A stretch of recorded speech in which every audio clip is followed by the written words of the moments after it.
Welcome to ആൾ.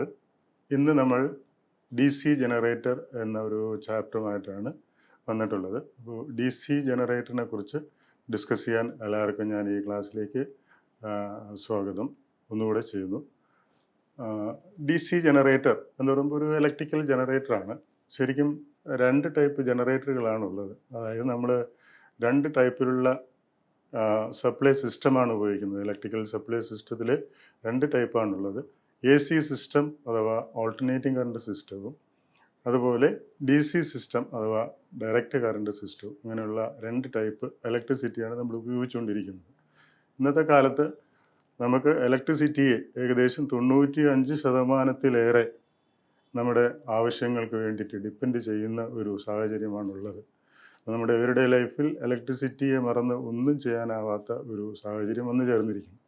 അപ്പോൾ electricity എന്ന് പറഞ്ഞാൽ, അല്ലെങ്കിൽ ഇലക്ട്രിക്കൽ എനർജി എന്ന് പറഞ്ഞു കഴിഞ്ഞാൽ അതിനൊരു പ്രത്യേകതയുണ്ട്.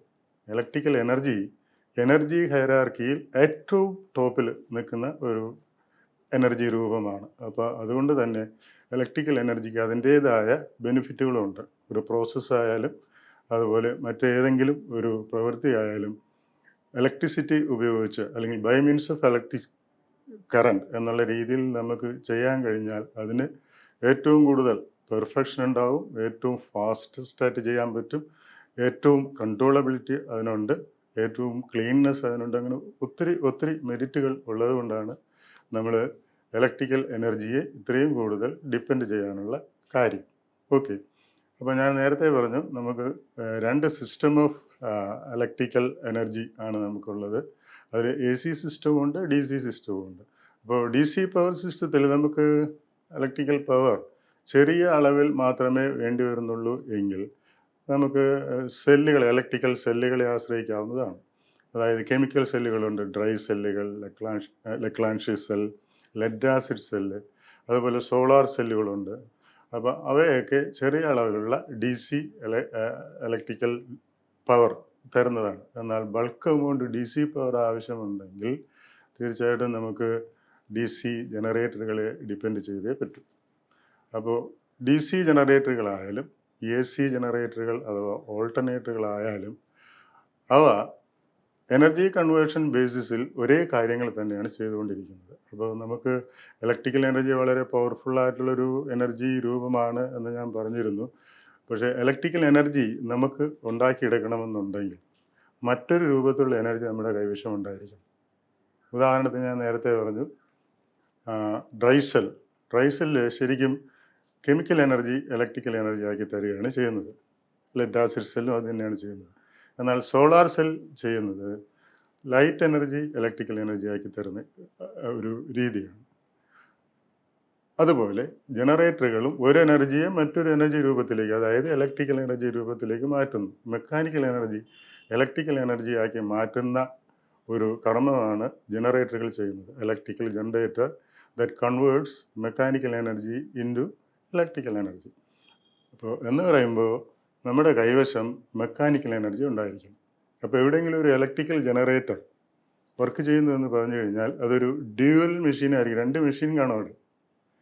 ഒന്ന് ഇലക്ട്രിക്കൽ ജനറേറ്ററും മറ്റൊന്ന് ആ ഇലക്ട്രിക്കൽ ജനറേറ്ററുമായി കപ്പിൾ ചെയ്തിരിക്കുന്ന ഒരു സെൽഫ് റൊട്ടേറ്റിംഗ് മെഷീൻ. അതിനെ നമുക്ക് പ്രൈം മൂവർ എന്ന് വിളിക്കും. ഇപ്പോൾ പ്രൈം മൂവറുകളും അതിനോടൊപ്പം കപ്പിൾ ചെയ്തിരിക്കുന്ന ഇലക്ട്രിക്കൽ ജനറേറ്ററുമാണ് വർക്ക് ചെയ്തുകൊണ്ടിരിക്കുന്നത്. അപ്പോൾ വർക്ക് ചെയ്യുമ്പോൾ electrical generator that receives the mechanical energy from the prime mover and it readily converts it as electrical energy. അങ്ങനെ അത് ഇലക്ട്രിക്കൽ എനർജിയായി കൺവേർട്ട് ചെയ്യുന്നു. ആ ഒരു കൺവേർഷൻ ആക്ഷനാണ് അവിടെ നടക്കുന്നത്. ഇനിയിപ്പോൾ ഡി സി ജനറേറ്റർ ആയാലും എ സി ജനറേറ്ററുകളായാലും അവ ജനറേറ്ററുകളുമാണ് മോട്ടോറുകളുമാണ്. അപ്പോൾ എന്ന് പറഞ്ഞു കഴിഞ്ഞാൽ ഒരു ഡി സി ജനറേറ്റർ ഒരു ഡി സി മോട്ടോറും കൂടെയാണ്. അതുപോലെ ഓൾട്ടർനേറ്റർ അതൊരു സിങ്ക്രണസ് മോട്ടോറാണ്. അപ്പോൾ എ സി ജനറേറ്റർ അല്ലെങ്കിൽ ഓൾട്ടർനേറ്ററുകൾ സിങ്ക്രണസ് മോട്ടോറായിട്ട് റൺ ചെയ്യിക്കുക. അപ്പോൾ അതുകൊണ്ട് അവ സിങ്ക്രണസ് മെഷീൻസ് എന്നറിയപ്പെടുന്നു. അതുപോലെ ഡി സി ജനറേറ്ററുകളും ഡി സി മോട്ടോറുകളും സിംഗിൾ മെഷീൻ ആയതുകൊണ്ട് അവയെ ഡി സി മെഷീൻ എന്ന് നമുക്ക് വിളിക്കുന്നതായിരിക്കും ഭംഗി. ഓക്കെ, അപ്പോൾ ഇലക്ട്രിക്കൽ ജനറേറ്ററുകൾ എനർജി കൺവേർഷൻ പ്രോസസ്സ് ചെയ്യുന്നു, മെക്കാനിക്കൽ എനർജിയെ അത് ഇലക്ട്രിക്കൽ എനർജിയായി കൺവേർട്ട് ചെയ്ത് തരുന്നു. ശരിയാണ്. പക്ഷേ ഈ ഇലക്ട്രിക്കൽ ജനറേറ്ററുകൾ either A C or D C ഇവ വർക്ക് ചെയ്യുന്നത് ഒരു ബേസിക് വർക്കിംഗ് പ്രിൻസിപ്പിളിനെ അടിസ്ഥാനപ്പെടുത്തിയാണ്. ആ ബേസിക് വർക്കിംഗ് പ്രിൻസിപ്പിൾ നിങ്ങൾ കേട്ടിട്ടുണ്ടാകും, നിങ്ങൾ പഠിച്ചിട്ടുള്ളതാണ് Faraday's laws of electromagnetic induction. ഇപ്പോൾ മൈക്കൽ ഫാരഡേ എന്ന് പറയുന്ന ആ ഒരു വേൾഡ് ഫേമസ് സയൻറ്റിസ്റ്റ്, അദ്ദേഹം ഇലക്ട്രോ മാഗ്നറ്റിക് ഇൻഡക്ഷനിലും അതുപോലെ തന്നെ ഇലക്ട്രോളിസിസിലും ഒക്കെ ഇങ്ങനെ ലാ സ്റ്റേറ്റ്മെൻറ്റുകൾ ഉണ്ടാക്കിയിട്ടുണ്ട്. അപ്പോൾ Faraday's laws of electromagnetic induction എന്ന് പറയുമ്പോൾ ആ ലായ്ക്ക് രണ്ട് പാർട്ടാണുള്ളത്. ഒന്ന് Faraday's first law, Faraday's first law of electromagnetic induction, പിന്നെ second law of electromagnetic induction. അതിൽ ഫാരഡേ ഫസ്റ്റ് ലായിൽ പറഞ്ഞത് whenever the magnetic flux linking with a conductor changes, an EMF is induced in it. എപ്പോഴെങ്കിലും ഒരു കണ്ടക്ടറിൽ പതിക്കുന്ന magnetic ഫീൽഡിൽ വ്യത്യാസം വരുമ്പോൾ, ആ വ്യത്യാസം വരുമ്പോൾ എന്നുള്ള വാക്കിന് വളരെ ഇമ്പോർട്ടൻസ് ഉണ്ട്. പതിക്കുന്ന മാഗ്നറ്റിക് ഫീൽഡിൽ വ്യത്യാസം വരുമ്പോൾ ആ കണ്ടക്ടറിൽ ഒരു EMF ഇൻഡ്യൂസ് ചെയ്യും എന്നാണ് അദ്ദേഹത്തിൻ്റെ ഒന്നാമത്തെ ലായിൽ പറഞ്ഞത്. Whenever the magnetic flux linking with a conductor changes, an EMF is induced in the conductor. അപ്പോൾ കണ്ടക്ടറിൽ പതിക്കുന്ന മാഗ്നറ്റിക് ഫ്ലക്സിൽ വ്യത്യാസം വരണം. അപ്പോൾ അങ്ങനെ വരുമ്പോൾ നമ്മൾ മനസ്സിലാക്കേണ്ടത് ഒരു കണ്ടക്ടറിൽ പതിക്കുന്ന മാഗ്നറ്റിക് ഫ്ലക്സ് വ്യത്യാസമില്ലാത്ത കോൺസ്റ്റൻറ്റ് ഫ്ലക്സ് ആയിരിക്കുകയും കണ്ടക്ടർ സ്റ്റേഷനറി ആയിരിക്കുകയും ചെയ്യുമ്പോൾ അതിൽ EMF ഇൻഡ്യൂസ് ചെയ്യുന്നില്ല എന്നാണ്. ഫാരഡേയുടെ ഫസ്റ്റ് ലാ അതിൽ ആപ്ലിക്കബിൾ അല്ല. അപ്പോൾ ഫസ്റ്റ് ലാ ശരിക്കും വർക്കൗട്ട് ചെയ്യണമെന്നുണ്ടെങ്കിൽ ഒരു ചേഞ്ച് ഓഫ് മാഗ്നറ്റിക് ഫീൽഡ് കണ്ടക്ടറിൽ അഫക്റ്റ് ചെയ്യണം. ഓക്കെ. ഇനി രണ്ടാമത്തെ ലായിൽ അദ്ദേഹം പറഞ്ഞത് the rate of change of flux linkage is equal to the induced EMF എന്നാണ്. അതായത് കണ്ടക്ടറിൽ പതിക്കുന്ന ഫ്ലക്സ് വ്യത്യാസത്തിൻ്റെ നിരക്കാണ് ഇൻഡ്യൂസ്ഡ് EMFൻ്റെ മാഗ്നിറ്റ്യൂഡിന് ആധാരം. അപ്പോൾ കണ്ടക്ടറിൽ പതിക്കുന്ന ഫ്ലക്സ് വ്യത്യാസം കൂടുന്ന മുറയ്ക്ക് ഇൻഡ്യൂസ്ഡ് EMFൻ്റെ മാഗ്നിറ്റ്യൂഡും കൂടും. The rate of change of flux linkage is equal to 0, there is no induced EMF.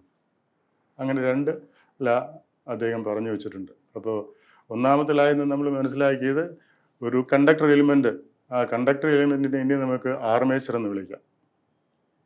ആ ആർമേച്ചറും അതുപോലെ ഒരു വേരിയിങ് മാഗ്നറ്റിക് ഫീൽഡ് അല്ലെങ്കിൽ ഒരു മാഗ്നറ്റിക് ഫീൽഡ് എന്ന് തന്നെ വയ്ക്കാം. ഇത് രണ്ടുമാണ് the basic elements required for inducing EMF according to Faraday's law. Faraday's lawയുടെ ഇൻഫ്ലുവൻസ് വെച്ചുകൊണ്ട് നമുക്ക് പറയാൻ പറ്റുന്നത് EMF ഇൻഡ്യൂസ് ചെയ്യിക്കാനായിട്ട് അത് AC ആയാലും DC ആയാലും പ്രാഥമികമായി ആവശ്യമുള്ള രണ്ട് എലിമെൻറ്റുകൾ മാഗ്നറ്റിക് ഫീൽഡും ആർമേച്ചറുമാണ്.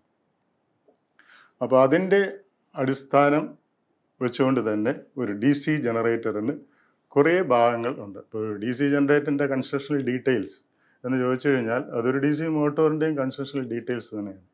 The same machine can interchangeably be used as a DC generator or as a DC motor. How we use a DC machine, then the so called name occurs. Generator, motor എന്നീ പേരുകൾ നമ്മൾ അതിനെ ഉപയോഗിക്കുന്നതിൻ്റെ രീതി അടിസ്ഥാനപ്പെടുത്തിയിട്ടാണ് വന്നു ചേർന്നിരിക്കുന്നത്. For example, a DC machine is there. ഒരു DC മെഷീൻ ഇരിക്കുന്നു. This DC machine is coupled with a prime mover. Then rotate the prime mover at the rated speed. Then the DC machine receives the mechanical energy from the prime mover and it converts as electrical energy. So the action is referred to as generating action, and the machine, now we can call it as DC generator. On the other hand, if we uncouple the DC machine from the prime mover and then connect the DC machine with the proper DC supply system, then what actually happens there is the DC machine receives the electrical energy from the DC source and it readily converts mechanical energy. So there the electrical energy is converted into mechanical energy. Then the action is referred to as motoring action, and the machine now is called as a DC motor. Okay. അപ്പോൾ എന്ത് പ്രവൃത്തിയാണ് D C machine ചെയ്യുന്നത്, ആ പ്രവൃത്തിക്കനുസരിച്ച് അത് electrical energy mechanical energy ആക്കുന്നോ അന്നേരം മോട്ടോറാണ്, അത് mechanical energy electrical എനർജിയായി convert ചെയ്യുന്നു അന്നേരം അത് ജനറേറ്ററാണ്. അപ്പോൾ ഞാൻ ജനറേറ്ററിൻ്റെ കാര്യം ആണിപ്പോൾ പറഞ്ഞുകൊണ്ടിരിക്കുന്നത്. Generator Faraday's laws of electromagnetic induction principle വെച്ച് വർക്ക് ചെയ്യുന്നു. അപ്പോൾ അങ്ങനെ Faraday's laws of electromagnetic ഇൻഡക്ഷനിൽ EMF ഇൻഡ്യൂസ് ചെയ്യാൻ പ്രൈമറിലി വേണ്ടുന്ന രണ്ട് എലിമെൻറ്റുകൾ, ഒന്ന് മാഗ്നറ്റിക് ഫീൽഡ്, രണ്ട് കണ്ടക്ടർ എന്ന് പറയുന്ന ആർമേച്ചറുമാണ്. അപ്പോൾ ഡി സി ജനറേറ്ററിൽ ഈ രണ്ട് കൺസെപ്റ്റുകൾ റിയലൈസ് ചെയ്യാനുള്ള കുറച്ച് അനുബന്ധ പാർട്ടുകളുണ്ട്. ഒരു മാഗ്നറ്റിക് സിസ്റ്റം അതിനകത്തുണ്ട്, അതുപോലെ ഒരു ഇലക്ട്രിക്കൽ സിസ്റ്റം ഉണ്ട്. അപ്പോൾ മാഗ്നറ്റിക് സിസ്റ്റത്തിൽ അല്ലെങ്കിൽ മാഗ്നറ്റിക് ഫീൽഡ് ക്രിയേറ്റ് ചെയ്യാൻ വേണ്ടിയിട്ട് വെച്ചിരിക്കുന്ന ഭാഗങ്ങൾ ഏതൊക്കെയാണ്, അതുപോലെ ഇലക്ട്രിക്കൽ സിസ്റ്റം റിയലൈസ് ചെയ്യാൻ വേണ്ടിയിട്ട് വെച്ചിരിക്കുന്ന കമ്പോണൻറ്റുകൾ, പാർട്ടുകൾ ഏതൊക്കെയാണ്. അപ്പോൾ ഒരു ഡി സി മെഷീനെ സംബന്ധിച്ചിടത്തോളം, ഇപ്പോൾ ഡി സി മെഷീൻ എന്നാണ് പറയുന്നത്. ഡി സി മെഷീനെ സംബന്ധിച്ചിടത്തോളം ഏകദേശം ഒത്തിരി ഭാഗങ്ങൾ മെക്കാനിക്കൽ റിലേറ്റഡ് ആയിട്ടുള്ളതും അതുപോലെ ഇലക്ട്രിക്കൽ റിലേറ്റഡ് ആയിട്ട് ഉള്ളതുമായിട്ടുള്ള അനവധി പാർട്ടുകൾ ഡി സി മെഷീനിലുണ്ട്. എൻ്റെ കൺസ്ട്രക്ഷൻ ഫീച്ചേഴ്സ് നമ്മൾ റെഫർ ചെയ്താൽ, എങ്കിലും constructional details, describe the constructional details of a D C generator or അങ്ങനെയാണ് സാധാരണ ചോദിക്കാറ്. എങ്കിലും അപൂർവം ചില ചോദ്യ പേപ്പറുകളിൽ describe the constructional features of a D C motor എന്നും ചോദിക്കാം. അങ്ങനെ ചോദിച്ചാൽ നമ്മൾക്ക് ആൻസർ ഒന്ന് തന്നെയാണുള്ളത്. So for giving the details of construction of DC machine, we can say the details of 7 important parts. ഒരു 7ഓളം പ്രധാനപ്പെട്ട ഭാഗങ്ങൾ ഇലക്ട്രിക്കൽ ഫീൽഡുമായിട്ട് ബന്ധപ്പെട്ട് ഡി സി മെഷീൻ്റെത് നമ്മൾ പറയുമ്പോൾ ഏകദേശം അതിൻ്റെ കൺസ്ട്രക്ഷണൽ ഫീച്ചേഴ്സ് മൊത്തത്തിൽ വന്ന് ചേരും എന്നാണ് എനിക്ക് തോന്നുന്നത്. അപ്പോൾ ആ ഭാഗങ്ങൾ ഞാൻ പറയാം. അപ്പോൾ അതിനായിട്ട് ഞാനൊരു ഡയഗ്രാം കാണിക്കാം.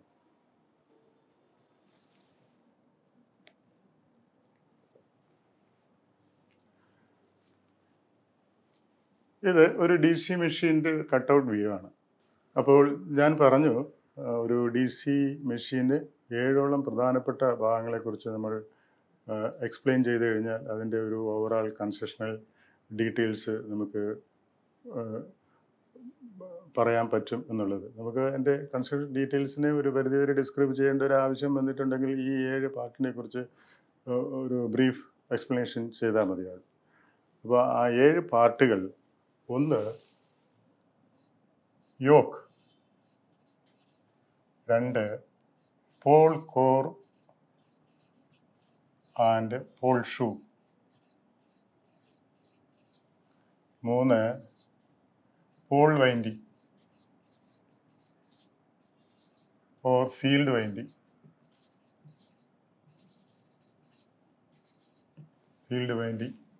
4 armature core,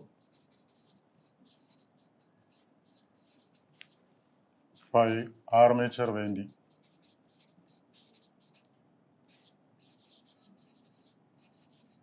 6 commutator, and 7 brushes.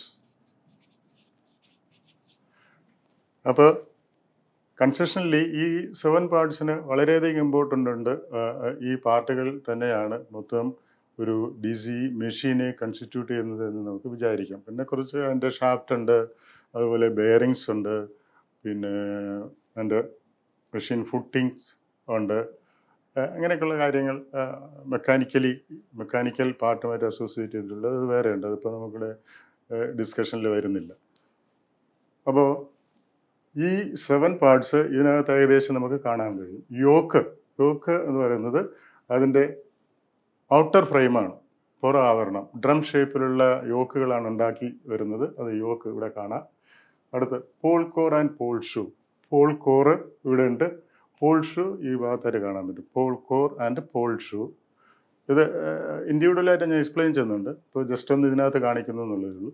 Then Paul winding അല്ലെങ്കിൽ ഫീൽഡ് വൈൻഡിങ്, ഇതിൽ തന്നെ പോൾ വൈൻഡിങ് കാണിച്ചിട്ടുണ്ട്. ഇവിടെ ഈ ഭാഗത്ത് വരുന്നത് പോൾ വൈൻഡിങ് ആണ്. 2 സൈഡിലായിട്ട് കട്ട് ചെയ്തിരിക്കുന്നുണ്ട്. ഇങ്ങനെ ചുറ്റി വെച്ചിരിക്കുന്ന പോൾ വൈൻഡിങ്ങിൻ്റെ 2 സൈഡും കാണാനാകും. Pole winding again armature core ഈ ഭാഗത്താണ് സെൻട്രൽ ആർമേച്ചർ കോർ.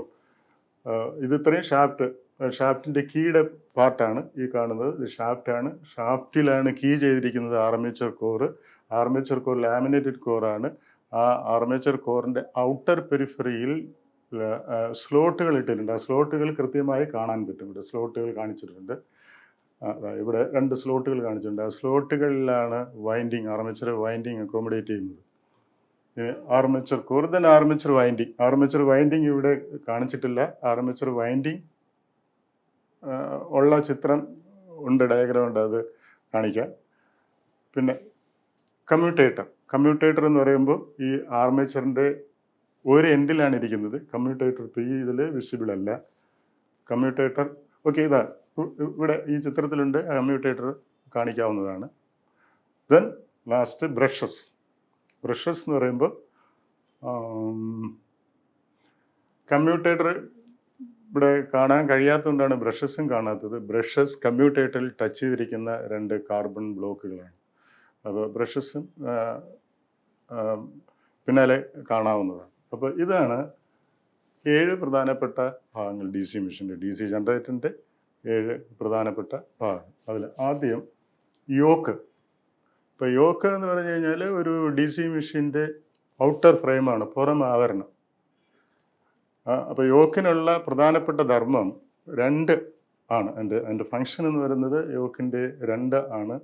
അതിൽ ഒന്ന് DC മെഷീൻ്റെ മറ്റ് ഭാഗങ്ങൾ, മറ്റ് പാർട്സിനെ എല്ലാം കൂടെ ഹോൾഡ് ചെയ്യുക എന്നുള്ളതാണ്. അപ്പോൾ ഒരു യോക്കിനുള്ളിലാണ് മറ്റു മെഷീൻ്റെ അസംബ്ലി എല്ലാം ഇരിക്കുന്നത്. അപ്പോൾ അതൊരു മെക്കാനിക്കൽ സപ്പോർട്ടായിട്ടും ഒരു ഔട്ടർ ഫ്രെയിമായിട്ടും വർത്തിക്കുന്നു യോക്ക്. പിന്നെ രണ്ടാമത് യോക്ക് ചെയ്യുന്ന പ്രധാനപ്പെട്ട, അത് ഒന്നാമത്തെ അതിൻ്റെ ഫങ്ഷനായിട്ട് തന്നെ പറയാൻ പറ്റും, യോക്കിലാണ് മാഗ്നറ്റിക് പോളുകൾ ഫിറ്റ് ചെയ്തിരിക്കുന്നത്. അപ്പോൾ യോക്കിൽ ഫിറ്റ് ചെയ്തിരിക്കുന്ന മാഗ്നറ്റിക് പോളുകൾ ലൈവ് ആകുമ്പോൾ, എനർജൈസ് ചെയ്യുമ്പോൾ അവ പ്രൊഡ്യൂസ് ചെയ്യുന്ന മാഗ്നറ്റിക് ഫ്ലക്സ് മെഷീനുള്ളിൽ തന്നെ തങ്ങി നിൽക്കാൻ ഈ യോക്ക് സഹായിക്കും. Yoke carries the magnetic flux produced by the field magnets. Field magnets are assembled on the yoke. യോക്കിലാണ് ഫീൽഡ് മാഗ്നറ്റുകൾ വെച്ചിരിക്കുന്നത്. അപ്പോൾ ഒരു പ്രധാനപ്പെട്ട കാര്യം കൂടി ഇടയ്ക്ക് ഞാൻ പറയുന്നു. അതായത് നേരത്തെ ഞാൻ പറഞ്ഞു, ഫാരഡേയുടെ ഇലക്ട്രോമാഗ്നറ്റിക് ഇൻഡക്ഷൻ പ്രിൻസിപ്പിൾ വെച്ചുകൊണ്ട് EMF ഇൻഡ്യൂസ് ചെയ്യണമെന്നുണ്ടെങ്കിൽ, ACയോ DCയോ EMF ഇൻഡ്യൂസ് ചെയ്യണമെന്നുണ്ടെങ്കിൽ ബേസിക് എലിമെൻറ്റ്സ് ആർമേച്ചറും മാഗ്നറ്റിക് ഫീൽഡും ആണ് എന്ന് പറയും. അപ്പോൾ AC ജനറേറ്ററുകളും DC ജനറേറ്ററുകളും സെയിം ബേസിക് വർക്കിംഗ് പ്രിൻസിപ്പിൾ എന്ന് പറയുന്ന ഫാരഡേസ് ലാസ് ഓഫ് ഇലക്ട്രോമാഗ്നറ്റിക് ഇൻഡക്ഷനാണ് ഉപയോഗിച്ചിരുന്നത്. അതനുസരിച്ച് മാഗ്നറ്റിക് ഫീൽഡും ആർമേച്ചറും ഉണ്ടായിരിക്കണം. അപ്പോൾ മാഗ്നറ്റിക് ഫീൽഡ് ആർമേച്ചറും അറേഞ്ച് ചെയ്തിരിക്കുന്നത് 2 ഭാഗങ്ങളിലായിട്ടാണ്. സ്റ്റേറ്ററും റോട്ടറും എന്ന് നമുക്ക് ഈ ഓൾട്ടർനേറ്ററിനും അതുപോലെ DC മെഷീനും ഉണ്ട്. സ്റ്റേറ്റർ സ്റ്റേഷനറി ആയിരിക്കുന്ന പാർട്ട്, റോട്ടർ റൊട്ടേറ്റിംഗ് പാർട്ട്. അപ്പോൾ റോട്ടർ എലിമെൻറ്റിൽ DC ജനറേറ്ററിൽ റോട്ടർ എലിമെൻറ്റിൽ വെച്ചിരിക്കുന്നത് ആർമേച്ചറാണ്. DCയിൽ റോട്ടറിൽ ആർമേച്ചർ, സ്റ്റേറ്ററിൽ മാഗ്നറ്റിക് ഫീൽഡ്. എന്നാൽ AC ജനറേറ്ററിൽ റോട്ടറിൽ ഫീൽഡ് മാഗ്നറ്റിക് പോളുകൾ, സ്റ്റേറ്ററിൽ ആർമേച്ചർ. ഇതാണ് ഇൻ്റർനാഷണലി അഡോപ്റ്റ് ചെയ്തിരിക്കുന്ന നിർമ്മാണ രീതി. അതായത് AC ജനറേറ്ററുകളിൽ ഫീൽഡ് റോട്ടറിലും സ്റ്റേഷനറി എലിമെൻറ്റിൽ സ്റ്റേറ്ററിൽ ആർമേച്ചറുമാണ്. അപ്പോൾ AC ജനറേറ്ററുകളിൽ stationary armature rotating field system എന്നാണ് വിളിക്കുന്നത്. സ്റ്റേഷനറി ആർമേച്ചർ റൊട്ടേറ്റിംഗ് ഫീൽഡ് സിസ്റ്റമാണ് ഓൾട്ടർനേറ്ററുകൾ.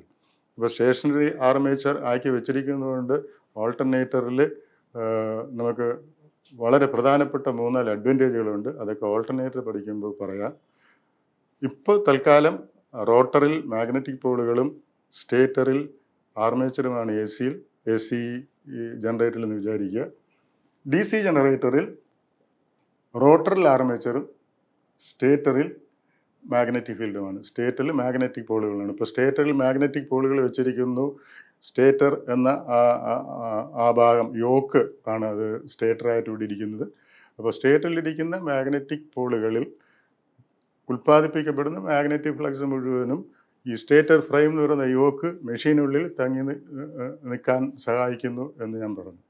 ഇവിടെ ഇനി ഒരു കാര്യം കൂടി എനിക്ക് പറയാനുള്ളത്, ഒരു DC ജനറേറ്ററിൽ നിന്നും നമ്മൾ മാക്സിമം ജനറേറ്റ് ചെയ്യുന്ന വോൾട്ടേജിൻ്റെ മാഗ്നിറ്റ്യൂഡ് ഏകദേശം 600 വോൾട്ട് വരെ ആക്കി വെച്ചിരിക്കുകയാണ്. അതിൽ കൂടുതൽ ജനറേറ്റ് ചെയ്യാം, പക്ഷേ സക്സസ്ഫുള്ളായിട്ട് ആ വോൾട്ടേജ് ഔട്ട്സൈഡിലേക്ക് എടുക്കാൻ വളരെ ബുദ്ധിമുട്ട് വരും. എന്തെന്നാൽ റൊട്ടേറ്റിംഗ് ആർമേച്ചർ ആണ് ഇവിടെ ഉള്ളത്. അപ്പോൾ ആർമേച്ചർ റൊട്ടേറ്റ് ചെയ്തുകൊണ്ടിരിക്കുന്ന ആർമേച്ചറിൽ ഇൻഡ്യൂസ് ചെയ്യുന്ന EMF സ്ലൈഡിങ് കോണ്ടാക്റ്റുകൾ വഴി, അതായത് കമ്മ്യൂട്ടേറ്ററിൽ തൊട്ടിരിക്കുന്ന ബ്രഷസ് അതുവഴി മാത്രമേ ഔട്ടർ സർക്യൂട്ടിലേക്ക് എടുക്കാൻ പറ്റുള്ളൂ. അപ്പോൾ what ever the magnitude of voltage, then it gives rice the sparking at the brushes. ഇപ്പോൾ റൊട്ടേറ്റിംഗ് ആർമേച്ചറിൽ ജനറേറ്റ് ചെയ്യുന്ന വോൾട്ടേജിൻ്റെ മാഗ്നിറ്റ്യൂഡ് അനുസരിച്ചുള്ള സ്പാർക്കിംഗ് ആണ് ബ്രഷുകളിൽ ഉണ്ടാകുന്നത്. അപ്പോൾ ബ്രഷുകളിലെ സ്പാർക്കിംഗ് വളരെ സിവിയർ ആകുന്ന ഏകദേശം 500 വോൾട്ട് DC ആ ആർമേച്ചറിൽ വരുമ്പോൾ തന്നെ ഉണ്ടാകും. അപ്പോൾ അത് 600 വോൾട്ടായിട്ട് ആ വോൾട്ടേജ് ഇൻക്രീസ് ചെയ്യുമ്പോൾ സ്പാർക്കിംഗ് ഒരു പരിധി വരെ അത് ഫ്ലാഷ് ഓവർ ആകും.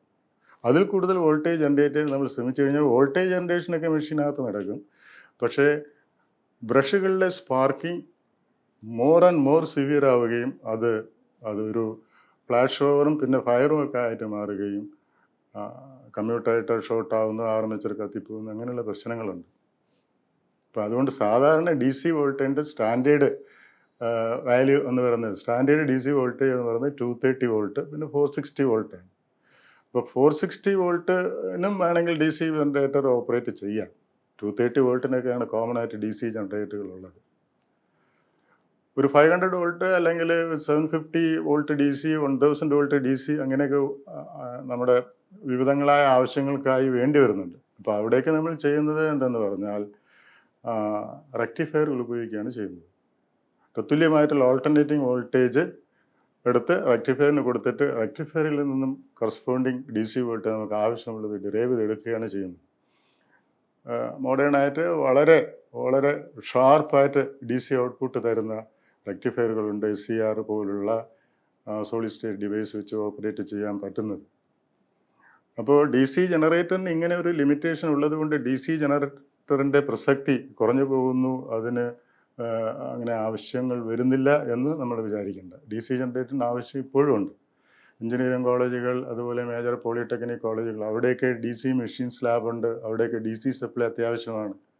അപ്പോൾ അവിടെയൊക്കെ DC സപ്ലൈ ആവശ്യത്തിന് കിട്ടാൻ വേണ്ടിയിട്ട് റെക്ടിഫയറുകൾ തന്നെയാണ് ഇരിക്കുന്നത്. ഇപ്പോൾ ഒരു 230 വോൾട്ട് 100 ആംപിയർ DC ഔട്ട്പുട്ട് തരുന്ന റെക്ടിഫയർ, അല്ലെങ്കിൽ 230 വോൾട്ട് 150 ആംപിയർ DC ഔട്ട്പുട്ട് തരുന്ന റെക്ടിഫയറുകളൊക്കെ ഞാൻ കണ്ടിട്ടുണ്ട്. അതൊക്കെ അത് വളരെ ഭംഗിയായിട്ടൊക്കെ വർക്ക് ചെയ്യുന്നവയാണ്. എന്നാലും ഒരു അൺഇൻറ്ററപ്റ്റഡ് DC പവർ സപ്ലൈ എന്ന കൺസെപ്റ്റിലേക്ക് നമ്മൾ പോകുമ്പോൾ ഈ റെക്ടിഫയറുകൾ 100% അത് സാറ്റിസ്ഫൈ ചെയ്യുന്നില്ല. കാരണം അത് ഡിപ്പെൻഡ് ചെയ്യുന്നത് നമ്മുടെ മെയിൻ സപ്ലൈ ആണ്, മെയിൻ AC സപ്ലൈ ആണ്. മെയിൻ AC സപ്ലൈയിൽ നിന്നാണ് DC ആയി അത് കൺവേർട്ട് ചെയ്തത്. അപ്പോൾ ഇന്ത്യ പോലുള്ള ഒരു രാജ്യത്തെ മെയിൻ AC സപ്ലൈ 24/7 ഒരു സെക്കൻഡ് പോലും ഇടതടവില്ലാതെ കിട്ടും എന്ന് ഒരു ഉറപ്പുമില്ല. പ്രതിശീർഷ എനർജി ഉപഭോഗമുള്ള രാജ്യങ്ങൾ ഏറ്റവും മുൻപന്തിയിൽ നിൽക്കുന്ന രാജ്യം എന്ന് പറയുന്നത് കാനഡയാണ്. അവിടെ ഒരാൾ ഒരു വർഷം ഏകദേശം 1750 യൂണിറ്റ് ഉപയോഗിക്കുന്നു. ഇന്ത്യയിൽ അത് വെറും 400-ന് താഴെയാണ്. 400-ന് താഴെ യൂണിറ്റ് മാത്രമേ പ്രതിശീർഷ വൈദ്യുതി ഉപഭോഗം എന്നുള്ള രീതിയിലുള്ളൂ. അമേരിക്കയിൽ അത് 1000-ന് താഴെയാണ്. എന്നിട്ട് പോലും കാനഡയിലും അൺഇൻറ്ററപ്റ്റഡ് പവർ DC സപ്ലൈക്ക് വേണ്ടിയിട്ട് അവർ ഈ DC ജനറേറ്ററുകളെ ബാക്കപ്പായിട്ട് വയ്ക്കുന്നുണ്ട്. ഇപ്പോൾ DC ജനറേറ്ററുകളെ ബാക്കപ്പായിട്ട് വയ്ക്കാൻ നമുക്ക് വേറെ പ്രശ്നങ്ങളൊന്നുമില്ല. MG സെറ്റ് എന്നുള്ള രീതിയിൽ അതിന് വയ്ക്കാമെന്നുള്ളതേ ഉള്ളൂ. Motor generator set. മോട്ടോർ എന്ന് പറയുമ്പോൾ ഒരു AC driven motor, AC power driven motor, ഒരു induction motor, squirrel cage induction മോട്ടോറോ സ്ലിപ്പറിംഗ് ഇൻഡക്ഷൻ മോട്ടോറോ ഉപയോഗിക്കാം, പ്രൈം പറയും.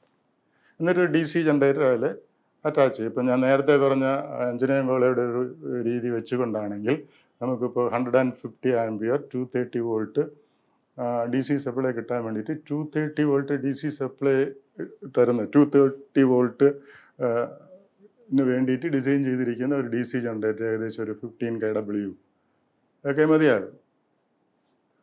അപ്പോൾ ഒരു എഞ്ചിനീയറിംഗ് കോളേജിൽ ചിലപ്പോൾ 3-4 DC മെഷീനുകൾ അതിൻ്റെ ക്യാരക്ടറിസ്റ്റിക് ഒക്കെ പഠിക്കാൻ വേണ്ടിയിട്ട് എപ്പോഴും അത് ഫുൾ ലോഡിൽ വർക്ക് ചെയ്യണമെന്നില്ല. നോ ലോഡ് ക്യാരക്ടറിസ്റ്റിക്കും പഠിക്കണം, അതുപോലെ ലോഡ് ക്യാരക്ടറിസ്റ്റിക്കും ഒക്കെ പഠിക്കണം. അപ്പോൾ ഉള്ള DC മെഷീനുകളെല്ലാം ഫുൾ ലോഡിൽ പൊക്കോളണം എന്നൊന്നുമില്ല. അതുകൊണ്ടാണ് ഞാൻ 15 kW എന്ന് പറഞ്ഞത്. അപ്പോൾ അങ്ങനെയുള്ള ഒരു 15 kW DC ജനറേറ്ററിനെ റൺ ചെയ്യിക്കാനായിട്ട് ഒരു 20 or 22 or 25 HP induction motor മതി. കാരണം ഇൻപുട്ട് കൊടുക്കുന്നത് എപ്പോഴും കുറച്ചുകൂടെ ഗ്രേറ്റർ പവർ ഉള്ളതായിരിക്കണം ജനറേറ്ററിനേക്കാൾ. അങ്ങനെ ചെയ്യാമെന്നുള്ളതേ ഉള്ളൂ. അപ്പോൾ DC ജനറേറ്റർ ഇപ്പോഴും ആവശ്യത്തിലുണ്ട് എന്നർത്ഥം. ഓക്കെ, അപ്പോൾ ഇവിടെ യോക്കിനെ കുറിച്ചാണ് നമ്മൾ സംസാരിച്ചുകൊണ്ടിരുന്നത്. യോക്ക് ഒരു ഔട്ടർ ഫ്രെയിമാണ്. അത് മറ്റ് മെഷീൻ പാർട്ടിനൊക്കെ ഒരു സപ്പോർട്ടായിട്ട് ഇരിക്കുന്നു. പിന്നെ യോക്കിൽ ഫിറ്റ് ചെയ്തിരിക്കുന്ന മാഗ്നറ്റിക് പോളുകൾ ഡെവലപ്പ് ചെയ്യുന്ന മാഗ്നറ്റിക് ഫ്ലക്സിന് മെഷീനുള്ളിൽ തന്നെ തങ്ങി നിൽക്കാൻ സഹായിക്കുന്നു. ഇനി ചെറുതും ഇടത്തരവുമായിട്ടുള്ള DC മെഷീനുകളിൽ for simplicity and for cheapness യോക്കുണ്ടാക്കിയിരിക്കുന്നത് കാസ്റ്റ് അയൺ കൊണ്ടാണ്. എന്നാൽ വലിയ മെഷീനുകൾ ഏകദേശം ആർമേച്ചറിൻ്റെ തന്നെ 1 മീറ്ററിൽ കൂടുതൽ ഡയമീറ്ററുള്ള വലിയ DC മെഷീനുകൾ, വലിയ DC ജനറേറ്ററുകളും റോളിംഗ് മില്ല് പോലുള്ള പർപ്പസിന് പവർ കൊടുക്കുന്ന മോട്ടോറുകൾ, വലിയ വലിയ മോട്ടോറുകൾ, DC മോട്ടോറുകൾ, അവയ്ക്കൊക്കെ യോക്ക് ഉണ്ടാക്കിയിരിക്കുന്നത് കാസ്റ്റ് സ്റ്റീലാണ്. അപ്പോൾ കാസ്റ്റ് സ്റ്റീലിൻ്റെ പ്രത്യേകത എന്ന് പറഞ്ഞു കഴിഞ്ഞാൽ വില കൂടുതലാണ്, മാത്രമല്ല പെർമിയബിലിറ്റി കാസ്റ്റ് അയണിൻ്റെ ഇരട്ടിയുണ്ട്. ഇപ്പോൾ മാഗ്നറ്റിക് ഫ്ലക്സിനെ അകത്ത് ഉൾക്കൊള്ളാനുള്ള ഒരു സിറ്റുവേഷനാണ് യോക്കിന് കൂടുതലായിട്ടുള്ളത് എന്നുള്ളത് കൊണ്ട് അത് ഹൈ പെർമിയബിലിറ്റി ഉള്ള മെറ്റീരിയൽ ആയിരുന്നാൽ ഏറ്റവും നല്ലത്. അപ്പോൾ കാസ്റ്റ് സ്റ്റീലാണ് വലിയ മെഷീനുകൾക്ക് യോക്ക് ഉണ്ടാക്കാനായിട്ട് ഉപയോഗിക്കുന്നത്. അപ്പോൾ യോക്കിനെ കുറിച്ച് ഇങ്ങനെ 3-4 സെൻറ്റൻസ് പറഞ്ഞാൽ മതി. യോക്ക് പുറം ആവരണമാണ്, മെക്കാനിക്കൽ സപ്പോർട്ട് കൊടുക്കുന്നു, മറ്റ് മെഷീൻ പാർട്ടുകളെയൊക്കെ അതിന് വേണ്ടിയിട്ട് അതൊരു ഹൗസിംഗ് ആയിട്ടിരിക്കുന്നു. പിന്നെ യോക്കിൽ ഫിറ്റ് ചെയ്തിരിക്കുന്ന മാഗ്നറ്റിക് പോളുകൾ ക്രിയേറ്റ് ചെയ്യുന്ന മാഗ്നറ്റിക് ഫ്ലക്സിനെ മെഷീനുള്ളിൽ നിർത്തുന്നു. ചെറുതും ഇടത്തരവുമായിട്ടുള്ള മെഷീനുകളിൽ യോക്ക് കാസ്റ്റ് അയൺ കൊണ്ടുണ്ടാക്കുന്നു. വലിയ മെഷീനുകളിൽ യോക്ക് കാസ്റ്റ് സ്റ്റീൽ കൊണ്ടാണ് ഉണ്ടാക്കുന്നത്. ഇത്രയും പറഞ്ഞാൽ മതി. അടുത്ത 2 pole core and pole shoe. അതായത് DC മെഷീനിലെ മാഗ്നറ്റിക് സിസ്റ്റത്തിൽ ഉള്ള ഒരു പ്രധാനപ്പെട്ട മറ്റൊരു ഭാഗമാണ്. മാഗ്നറ്റിക് സിസ്റ്റത്തിൽ ഉള്ള ഒരു കമ്പോണൻറ്റ് തന്നെയാണ് യോക്ക്. അത് കഴിഞ്ഞാൽ pole core and pole shoe. അപ്പോൾ യോക്കിലാണ് ഇത് ഫിറ്റ് ചെയ്തിരിക്കുന്നത്, pole core and pole shoe. അപ്പോൾ പോൾ കോർ എന്ന് പറയുമ്പോൾ ശരിക്കും അത് ഇങ്ങനെയുള്ള ഒരു ഷേപ്പ്. പോൾ ഷൂ എന്ന് പറയുമ്പോൾ ഇവിടെയാണ് പോൾ വൈൻഡിങ് വരുന്നത്. ഒരു കട്ടൗട്ട് വ്യൂ എടുത്തു കഴിഞ്ഞാൽ pole core, pole shoe. Pole കോറും പോൾ ഷൂവും ലാമിനേറ്റ് ചെയ്ത സ്ട്രക്ചറുള്ള സമ്പ്രദായമുണ്ട്. പോൾ കോർ സോളിഡ് കൺസ്ട്രക്ഷനും പോൾ ഷൂ ലാമിനേറ്റഡ് ആയിട്ടുള്ള സംവിധാനങ്ങളും ഉണ്ട്. എനിവേ പോൾ ഷൂ ലാമിനേറ്റഡ് ഉറപ്പ്. എന്തിനാണ് ഈ പോൾ ഷൂ ലാമിനേറ്റ് ചെയ്യുന്നത്? ലാമിനേറ്റ് ചെയ്യുക എന്ന് പറഞ്ഞു കഴിഞ്ഞാൽ നിങ്ങൾക്കറിയാമായിരിക്കും, ഒരു സോളിഡ് പീസായിട്ട് ഉണ്ടാക്കുന്നതിന് പകരം വളരെ ചെറിയ ചെറിയ സ്ട്രിപ്പുകളായി അവ ഉണ്ടാക്കിയിട്ട് അവ ചേർത്ത് ഒട്ടിക്കുന്നതാണ്. ഓരോ സ്ട്രിപ്പുകൾക്ക് ഇടയ്ക്ക്, ഓരോ ലാമിനേഷനിടയ്ക്ക് ഭംഗിയായിട്ട് ഇൻസുലേഷൻ കാണും. അങ്ങനെ laminated pole core, laminated pole shoe, അല്ലെങ്കിൽ പോൾ ഷൂ മാത്രമായി ലാമിനേറ്റ് ചെയ്ത്, അങ്ങനെയുള്ളത് പോളുകളാണ് പല മെഷീനുകളിൽ ഉപയോഗിക്കുന്നത്. Pole core and pole shoe എന്ന ആ പാർട്ടിനെ കുറിച്ചാണ് നമ്മൾ സംസാരിച്ചുകൊണ്ടിരുന്നത്. പോൾ കോർ സോളിഡ് കൺസ്ട്രക്ഷനായിട്ടും പോൾ ഷൂ ലാമിനേറ്റഡ് ആയിട്ടും വരുന്നുണ്ട്. പോൾ കോറും പോൾ ഷൂവും ലാമിനേറ്റഡ് ആയിട്ടുള്ള കൺസ്ട്രക്ഷനും വരുന്നുണ്ട്. അപ്പോൾ ഇവിടെ ഇതൊരു ലാമിനേറ്റഡ് പോൾ കോറാണ്, അതുപോലെ ലാമിനേറ്റഡ് പോൾ ഷൂ ആണ്. ഓരോ ലാമിനേഷൻ്റെയും ആ ഒരു ഷേപ്പ് ഇവിടെ കാണാനാകും. അതിനെ കവർ ചെയ്ത്, പോൾ കോറിനെ കവർ ചെയ്തിരിക്കുന്ന അതാണ് പോൾ വൈൻഡിങ്. ഇപ്പോൾ പോൾ വൈൻഡിങ് ഇവിടെ ഇപ്പോൾ 3-4 കണ്ടക്ടർ, ഇവിടെ 3-4 കണ്ടക്ടർ, അതാണ് ഞാൻ ഈ വരച്ചിരിക്കുന്നത്. ലാമിനേഷൻ കൊടുത്തിരിക്കുന്നത് എന്തിനാണ്? ലാമിനേറ്റ് ചെയ്തിരിക്കുന്നത്, ആർമേച്ചർ കോർ ലാമിനേറ്റ് ചെയ്തിരിക്കുന്നു, അതുപോലെ pole core and pole shoe laminate ചെയ്തിരിക്കുന്നു എന്ന് പറഞ്ഞാൽ the purpose of laminating the core is to reduce eddy current loss എന്നാണ്. എഡി കറണ്ട് ലോസ് കുറയ്ക്കാൻ വേണ്ടിയിട്ടാണ് ലാമിനേറ്റ് ചെയ്തിരിക്കുന്നത്. എന്താണ് എഡി കറണ്ട്? എഡി കറണ്ട് എന്ന് പറഞ്ഞാൽ ഒരു അൺവാണ്ടഡ് കറണ്ടാണ്. അതായത് ഇതുപോലുള്ള കോർ മെറ്റീരിയലിൻ്റെ പുറത്തുണ്ടാകുന്നത്. ഇപ്പോൾ ആർമേച്ചർ കോർ ലാമിനേറ്റഡ് ആണ്. ആർമേച്ചർ കോറിൽ വൈൻഡ് ചെയ്തിരിക്കുന്ന ആർമേച്ചർ വൈൻഡിങ്ങിൽ EMF ഇൻഡ്യൂസ് ചെയ്യാനാണ് നമ്മൾ ആക്ച്വലി നമ്മുടെ ഇൻറ്റൻഷൻ. ഫാരഡേയുടെ ഇലക്ട്രോമാഗ്നറ്റിക് ഇൻഡക്ഷൻ പ്രിൻസിപ്പിൾ വെച്ചിട്ട് ഒരു വേരിയിങ് മാഗ്നറ്റിക് ഫീൽഡ് ഏത് കണ്ടക്ടർ മെറ്റീരിയലിൽ അഫക്റ്റ് ചെയ്താലും, ഏത് കണ്ടക്ടർ മെറ്റീരിയലിൽ കട്ട് ചെയ്താലും ഫീൽഡ് വേരി ചെയ്യുന്നതാണെന്നുണ്ടെങ്കിൽ അതിൽ EMF ഇൻഡ്യൂസ് ചെയ്യുന്നുള്ളതാണ്. അപ്പോൾ ആർമേച്ചർ കോറിൻ്റെ പുറത്തും കുറച്ച് EMF ഇൻഡ്യൂസ് ചെയ്യും, ആർമേച്ചർ വൈൻഡിങ്ങിൽ EMF ഇൻഡ്യൂസ് ചെയ്യും. നമുക്ക് ഉപയോഗത്തിനുള്ളത് ആർമേച്ചർ വൈൻഡിങ്ങിൽ ഇൻഡ്യൂസ് ചെയ്യുന്ന EMF ആണ്. എന്നാൽ ആർമേച്ചർ കോറിൽ EMF ഇൻഡ്യൂസ് ചെയ്യാൻ പാടില്ല എന്ന് നമുക്ക് പറയാൻ പറ്റില്ല. അപ്പോൾ ആ ഒരു ഫാരഡേയുടെ എല്ലാ കണ്ടക്ടർ മെറ്റീരിയലിലും വേരിയിങ് മാഗ്നറ്റിക് ഫീൽഡ് കട്ട് ചെയ്യുമ്പോൾ സംഭവിക്കും. അപ്പോൾ അത് നമ്മൾ ലാമിനേറ്റ് ചെയ്യുമ്പോൾ അൺവാണ്ടഡ് ആയിട്ട് ഇൻഡ്യൂസ് ചെയ്ത ചെറിയ വോൾട്ടേജ് ആണ് കോറിൻ്റെ പുറത്ത് എങ്കിൽ പോലും അത് വലിയൊരു കറണ്ടിനെ ഈ കോറിൻ്റെ സർഫസിൽ സർക്കുലേറ്റ് ചെയ്യും.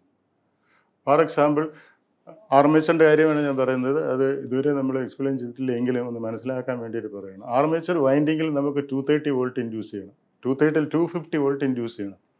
ഇപ്പോൾ ആർമേച്ചർ വൈൻഡിങ്ങിൽ ആക്ച്വലായിട്ട് 250 വോൾട്ട് ഇൻഡ്യൂസ് ചെയ്താലേ ഒരു പക്ഷേ നമുക്ക് ഔട്ട്പുട്ടിൽ 230 വോൾട്ട് കിട്ടുകയുള്ളൂ. അതായത് പല സ്ഥലത്തും ആർമേച്ചറിൽ ബ്രഷിൽ ഒക്കെ തന്നെ വോൾട്ടേജ് ഡ്രോപ്പ് ഉണ്ടാകും. അപ്പോൾ ആ വോൾട്ടേജ് ഡ്രോപ്പ് സബ്ട്രാക്ട് ചെയ്തിട്ട് നെറ്റ് ഔട്ട്പുട്ട് വോൾട്ടേജ് എന്ന് പറയുന്നതാണ്. അപ്പോൾ ആർമേച്ചർ വൈൻഡിങ്ങിൽ ഒരു 250 വോൾട്ട് ഇൻഡ്യൂസ് ചെയ്തു. എന്നാൽ കോർ മെറ്റീരിയൽ ഒരു 5 വോൾട്ട് ആയിരിക്കും ഇൻഡ്യൂസ് ചെയ്യുന്നത്. അപ്പോൾ ഈ 5 വോൾട്ട് ഒരു വലിയ കറണ്ടിനെയാണ് ഈ കോർ മെറ്റീരിയലിൽ കൂടി സർക്കുലേറ്റ് ചെയ്യാൻ ഉള്ള അവസരം കൊടുക്കുന്നത്. ഇപ്പോൾ വളരെ ലാമിനേറ്റ് ചെയ്യാത്ത ഒരു സോളിഡ് കൺസ്ട്രക്ഷൻ എന്ന് പറയുന്നൊരു ഹ്യൂജ് ഒരു മാമൂത്ത് ബോഡിയാണ് ഈ ആർമേച്ചർ എന്ന് പറയുന്നത്. അപ്പോൾ അതിൻ്റെ resistance because of large cross sectional area അതിൻ്റെ റെസിസ്റ്റൻസ് വളരെ കുറവായിരിക്കും. ഇപ്പോൾ ചിലപ്പോൾ അതൊരു 0.2 ഓമേ വരുള്ളൂ. അൺലാമിനേറ്റഡ് ആർമേച്ചർ കോർ. അതിൻ്റെ പുറത്ത് 5 വോൾട്ട് ഉണ്ടായി എന്ന് ഞാൻ പറഞ്ഞു. ഈ 5 വോൾട്ട് സർക്കുലേറ്റ് ചെയ്യുന്ന കറണ്ട് I V/R എടുത്താൽ 5/0.2 25 ആംപിയർ. ഈ 25 ആംപിയർ ഈ ജനറേറ്റർ വർക്ക് ചെയ്തുകൊണ്ടിരിക്കുന്ന സമയം മുഴുവനും അൺവാണ്ടഡ് ആയിട്ട് ഈ കോറിൻ്റെ പുറത്ത് സർക്കുലേറ്റ് ചെയ്യും. അപ്പോൾ കോറിൻ്റെ പുറത്ത് സർക്കുലേറ്റ് ചെയ്യുമ്പോൾ ഉണ്ടാകുന്ന പവർ ലോസ് എന്ന് പറഞ്ഞാൽ I²R.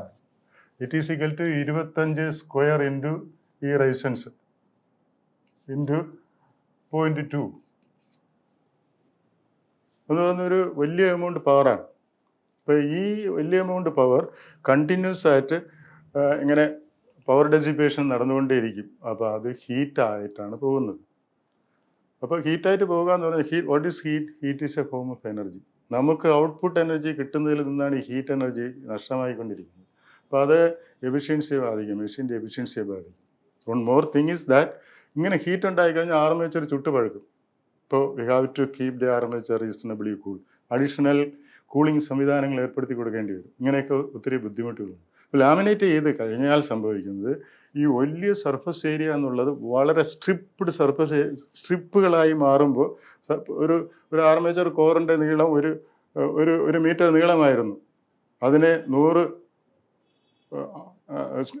ലാമിനേഷൻസ് ആയിട്ട് നമ്മൾ കട്ട് ചെയ്താണ് ഇങ്ങനെ വെച്ചിരിക്കുന്നത്. ലാമിനേറ്റഡ് ആകുമ്പോൾ ആ 100-1 അതിൻ്റെ ഏരിയ കുറയും.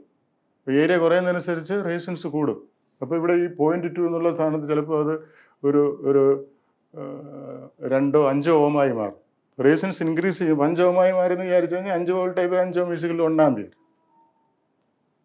അപ്പോൾ അത് വലിയ പവർ ഡെസിപ്പേഷൻ ഉണ്ടാകുന്നില്ല, വലിയ എമൗണ്ട് ഹീറ്റ് ഉണ്ടാക്കുന്നുമില്ല. ആണ് ലാമിനേറ്റ് ചെയ്യുന്നതുകൊണ്ടുള്ള ഉപയോഗം. എഡി കറണ്ട് ലോസ് കുറയ്ക്കാനായിട്ടാണ് ലാമിനേറ്റ് ചെയ്യുന്നത് എന്ന് പറഞ്ഞത്. ഇവിടെ ഇപ്പോൾ ലാമിനേറ്റ് ചെയ്തിരിക്കുന്നത് ഈ ലാമിനേഷൻ്റെ തിക്നെസ് എന്ന് പറയുന്നത്, ലാമിനേഷൻ്റെ തിക്നെസ് 0.25 mm മുതൽ 1 mm വരെ ആകും. 1 mm വരെയാണ് പോൾ കോറിൻ്റെ പോൾ ഷൂൻ്റെ ലാമിനേഷൻസിൻ്റെ തിക്നെസ്. ഓക്കെ, ഇനിയിപ്പോൾ what is the significance of this pole shoe? Pole shoe എന്തിനാണ്? പോൾ കോറിൻ്റെ താഴെ ഉള്ള ഒരു അറ്റാച്ച്മെൻ്റ് ആണിത് pole shoe. being larger cross section, we can see that the cross section of the pole is this much and the cross section of the pole shoe is still larger. അപ്പോൾ അങ്ങനെ വരുമ്പോൾ ഇവിടെ ഉണ്ടാകുന്ന exciting coil, field coil energise ചെയ്യുമ്പോൾ ഉണ്ടാകുന്ന magnetic flux Paul shoe ഉള്ളത് കൊണ്ട് ഇത്രയും ഭാഗത്തേക്ക് ഇങ്ങനെ സ്പ്രെഡ് ചെയ്ത് പോകും. ഇത്രയും ഏരിയയിലേക്ക് മെഷീനകത്ത് സ്പ്രെഡ് ചെയ്ത് വിടാൻ പറ്റും. നമ്മൾ ഈ ടോർച്ച് അടിക്കുമ്പോൾ അതിൻ്റെ ഫ്രണ്ടിൽ ഒരു മൗണ്ട് പോലത്തെ ആ സാധനം വെച്ചിട്ട് കൂടുതൽ സ്ഥലത്തേക്ക് സ്പ്രെഡ് ചെയ്ത് ലൈറ്റ് പോകാൻ വേണ്ടിയിട്ടാണ്. അതുപോലെ മാഗ്നറ്റിക് ഫ്ലക്സ് മെഷീനുള്ളിൽ ഈ പോൾ ഷൂ കൂടുതൽ ഭാഗത്തേക്ക് സ്പ്രെഡ് ചെയ്ത് വിടും. ഇനി ഈ പോൾ ഷൂ എന്നുള്ള അറ്റാച്ച്മെൻറ്റ് അതിനൊരു കുറച്ച് ഏരിയ അത് എക്സിസ്റ്റ് ചെയ്യും മെഷീനകത്ത്. അപ്പോൾ ഇതുപോലെ 4 പോൾ മെഷീനകത്തുണ്ടെങ്കിൽ ഈ പോൾ ഷൂവിൻ്റെ അത്രയും ഏരിയ ഇൻറ്റു 4 മെഷീനകത്തുള്ള എയർ ഗ്യാപ്പ് അത് ഇല്ലാതാക്കും. അപ്പോൾ കുറേ മെഷീനകത്തുള്ള എയർ ഗ്യാപ്പിനെ അവോയ്ഡ് ചെയ്യാൻ പറ്റും, റെഡ്യൂസ് ചെയ്യാൻ പറ്റും. അപ്പോൾ എയർ ഗ്യാപ്പ് റെഡ്യൂസ് ചെയ്യുന്നത് കൊണ്ട് നമുക്ക് കിട്ടുന്ന അഡ്വാൻറ്റേജ് റിലക്റ്റൻസ് കുറയും. Reluctance of the magnetic path കുറയും. അപ്പോൾ what is reluctance? Reluctance is the property of materials which opposes the creation of magnetic ഫ്ലക്സിൻ്റെ ക്രിയേഷന് ഒപ്പോസ് ചെയ്യുന്ന നമ്മുടെ ഇലക്ട്രിക് സർക്യൂട്ട് റെസിസ്റ്റൻസ് പോലെ അത് പരമാവധി ഇതുപോലെ മെഷീനുള്ളിലൊക്കെ ഇല്ലാണ്ടിരിക്കുന്നതാണ് നല്ലത്. ചിലത് നമുക്ക് ഒഴിവാക്കാൻ പറ്റില്ല, ചില എയർ ഗ്യാപ്പുകൾ കൊടുത്തേ മതിയാവും. ഇപ്പോൾ എയർ ഗ്യാപ്പിലുള്ള റിലക്റ്റൻസ് ഒഴിവാക്കാൻ ഈ പോൾ ഷൂ എയർ ഗ്യാപ്പിനെ കുറച്ച് അത് അവിടെ ഇരിക്കും. അപ്പോൾ ഫ്ലക്സ് കൂടുതൽ സ്ഥലത്തേക്ക് സ്പ്രെഡ് ചെയ്ത് വിടുന്നു, അതുപോലെ നെറ്റ് എയർ ഗ്യാപ്പ് ഏരിയ കുറയ്ക്കുന്നു, അങ്ങനെ റിലക്റ്റൻസ് കുറയ്ക്കുന്നു. പിന്നെ ഉള്ള അതിൻ്റെ ഒരു ഫങ്ഷൻ എന്ന് പറഞ്ഞു കഴിഞ്ഞാൽ എക്സൈറ്റിംഗ് കോയിൽ, ഫീൽഡ് കോയിൽ. ഈ ഫീൽഡ് കോയിലിനെ അത് സപ്പോർട്ടായിട്ടിരിക്കുന്നു. അതുകൊണ്ട് ഈ ഫീൽഡ് കോയിലിനെ സപ്പോർട്ട് ചെയ്തിരിക്കുകയാണ്. അല്ലെങ്കിൽ പിന്നെ ഫീൽഡ് കോയിൽ നമ്മൾ അവിടെ വയ്ക്കാൻ വേണ്ടിയിട്ട് വേറെ സംവിധാനങ്ങൾ അന്വേഷിക്കണം. ഫീൽഡ് കോയിൽ എന്ന് പറയുന്നത് ഫോർമർ കൊണ്ട് കോയിലുകളാണ്.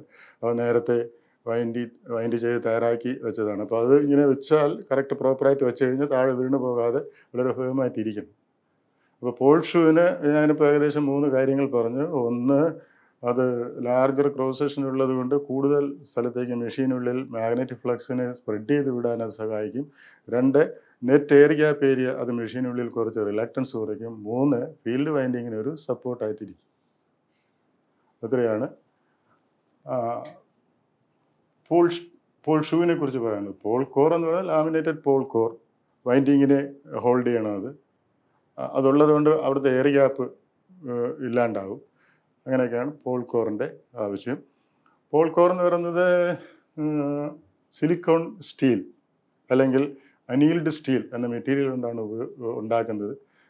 കൂടുതൽ പെർമിബിലിറ്റി ഉള്ള മെറ്റീരിയലാണ് ഈ സിലിക്കോൺ സ്റ്റീൽ. അടുത്ത് പോൾ വൈൻഡിങ് അല്ലെങ്കിൽ field winding. As it earlier, the field winding or pole winding are former wound coils. Former wound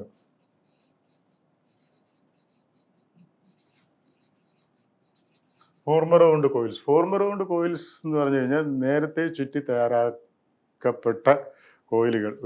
അപ്പോൾ ഫോർമർ എന്ന് പറഞ്ഞൊരു സാധനം ഇപ്പോൾ ഈ ഷേപ്പിലാണ് പോൾ കോറിൻ്റെ ഇത് വരുന്നതെങ്കിൽ അത്രയും ഷേപ്പിലുള്ള അതേ ഷേപ്പിലുള്ള പോൾ കോറിൻ്റെ അത്രയും സൈസുള്ള ഒരു ഫോർമർ ഉപയോഗിക്കും, ഒരു ഡമ്മി.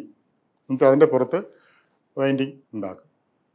ഇപ്പോൾ ഈ ഫീൽഡ് കോയിൽസ് ശരിക്കും ഇൻസുലേറ്റഡ് കോപ്പർ കണ്ടക്ടർ അല്ലെങ്കിൽ ഇൻസുലേറ്റഡ് കോപ്പർ സ്ട്രിപ്സ്. കണ്ടക്ടറിന് ക്രോസ് സെക്ഷൻ സർക്കുലറാണ്, സ്ട്രിപ്പിന് റെക്ടാങ്കുലർ ആയിരിക്കും. അപ്പോൾ സർക്കുലർ ക്രോസ് സെക്ഷനുള്ള കണ്ടക്ടറിനേക്കാൾ കൂടുതൽ കറണ്ട് ക്യാരിങ് കപ്പാസിറ്റി സ്ട്രിപ്പുകൾക്കുണ്ട്. അപ്പോൾ പോൾ വൈൻഡ് ചെയ്യാനായിട്ട് ഉപയോഗിക്കുന്നത് insulated copper conductor or copper strip. അപ്പോൾ നിങ്ങൾ ചോദിക്കും ഫീൽഡ് വൈൻഡിങ്, ഫീൽഡ് കറണ്ട് എന്നൊക്കെ പറഞ്ഞാൽ 5 ആമ്പ് അങ്ങനെയൊക്കെയുള്ള ചെറിയ കറണ്ടല്ലേ വരുന്നുള്ളൂ എന്നുള്ളതാണ്.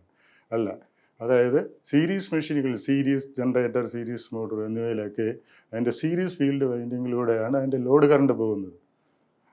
ചിലപ്പോൾ ഒരു 500 ആംപിയർ അല്ലെങ്കിൽ 1000 ആംപിയർ കറണ്ട് ഒക്കെ ലോഡ് കറണ്ടായി വരുന്ന സീരീസ് മെഷീനുകളിൽ ആ കറണ്ട് ഫീൽഡ് വൈൻഡിങ്ങിനകത്തൂടെയും പോകും. അപ്പോൾ അത് വർക്ക് ചെയ്യുന്ന അത്രയും സമയം ആ ഫീൽഡ് വൈൻഡിങ്ങിനകത്ത് ഈ കറണ്ടും എക്സിസ്റ്റ് ചെയ്യും എന്നുള്ളതാണ്. അപ്പോൾ അത് ഭയങ്കരമായിട്ട് ചുട്ടുപഴിക്കാനുള്ള ചാൻസ് ഉണ്ട്. അതിൻ്റെ മെൽറ്റിംഗ് പോയിൻ്റ് അപ്പുറത്ത് അതിൻ്റെ ടെമ്പറേച്ചർ പോയി കഴിഞ്ഞാൽ അത് ബ്രേക്കായി പോകും. അപ്പോൾ അതുകൊണ്ടാണ് കോപ്പർ സ്ട്രിപ്പ് ഉപയോഗിക്കുന്നത്. 2 മെഷീനുകളിൽ ആണെങ്കിൽ കോപ്പർ സ്ട്രിപ്പിൻ്റെ കാര്യം വരുന്നില്ല. ഷണ്ട് കറണ്ട് എന്ന് പറയുന്നതിൻ്റെ ഫീൽഡ് കറണ്ട് വളരെ കുറവാണ്. അതിൻ്റെ ഫുൾ ലോഡ് കറണ്ടിൻ്റെ ഒരു 5% മാക്സിമം വരുന്നത്. So the field windings are wound with insulated copper conductor or insulated copper strips. These are former wound coils. Former wound coils എന്ന് പറയുമ്പോൾ നേരത്തെ ഒരു ഫോർമർ ഉപയോഗിച്ച് എത്ര എണ്ണം ചുറ്റുകൾ വേണം, ഏത് സൈസ് കണ്ടക്ടർ ആണെന്നുള്ളത് according to the current carrying capacity of the machine design factors വെച്ചാണ്. അപ്പോൾ ആ സൂട്ടബിൾ സൈസുള്ള കണ്ടക്ടറോ അല്ലെങ്കിൽ സ്ട്രിപ്പോ എടുത്തിട്ട് കൃത്യം എത്ര ടേൺ വരണം, എത്ര ചുറ്റുകളാണ് വേണ്ടത് വൈൻഡിങ്. സീരീസ് ഫീൽഡ് വൈൻഡിങ് ആണെങ്കിൽ നന്നേ ചുറ്റുകളുടെ എണ്ണം കുറവായിരിക്കും. ഷണ്ട് ഫീൽഡ് വൈൻഡിങ് ആണെന്നുണ്ടെങ്കിൽ കുറേ ചുറ്റുകൾ ഉണ്ടായിരിക്കും. അപ്പോൾ അങ്ങനെയുള്ള ചുറ്റുകൾ ചുറ്റി തയ്യാറാക്കി ഇൻസുലേറ്റ് ചെയ്ത് കോട്ട് ടൈപ്പ് വാർണിഷൊക്കെ പുരട്ടി നീറ്റായിട്ട് ഉണക്കി എടുത്തിട്ട് ഈ ഫോർമറിൽ നിന്ന് അതിനെ ഇളക്കിയെടുത്ത് കൃത്യം ഈ പ്രോപ്പർ പ്ലേസിൽ കൊണ്ടുവന്ന് വയ്ക്കും. അതാണ് ഫീൽഡ് വൈൻഡിങ്ങിനെ കുറിച്ച് പറയുന്നത്. ഇനി ഫീൽഡ് വൈൻഡിങ്ങിനകത്തൂടെ കറണ്ട് പോകുമ്പോൾ അത് മാഗ്നറ്റൈസ് ചെയ്യുകയും പോള് ഇലക്ട്രോ മാഗ്നറ്റ് ആവുകയും ചെയ്യും. എന്നിട്ട് ആവശ്യമുള്ള മാഗ്നറ്റിക് ഫ്ലക്സ് പ്രൊഡ്യൂസ് ചെയ്യും മെഷീൻ. മാഗ്നറ്റിക് പോളുകളൊക്കെ നോർത്ത് സൗത്ത് എന്നുള്ള രീതിയിലാണ് മെഷീനകത്ത് അറേഞ്ച് ചെയ്തിരിക്കുന്നത്. അപ്പോൾ എന്തുകൊണ്ട് പെർമനൻറ്റ് മാഗ്നറ്റ് ഉപയോഗിച്ചില്ല എന്നൊരു ചോദ്യം നമ്മുടെ മനസ്സിൽ വരാം. DC മെഷീനുകളിൽ യോക്കിൽ ഫിറ്റ് ചെയ്തിരിക്കുന്നത് പെർമനൻറ്റ് മാഗ്നറ്റ് ആണെങ്കിൽ കുറെ കൂടെ നല്ലത്. പെർമനൻറ്റ് മാഗ്നറ്റ് ഉപയോഗിക്കുന്ന കുഞ്ഞു കുഞ്ഞു മോട്ടോറുകൾ ഉണ്ട്.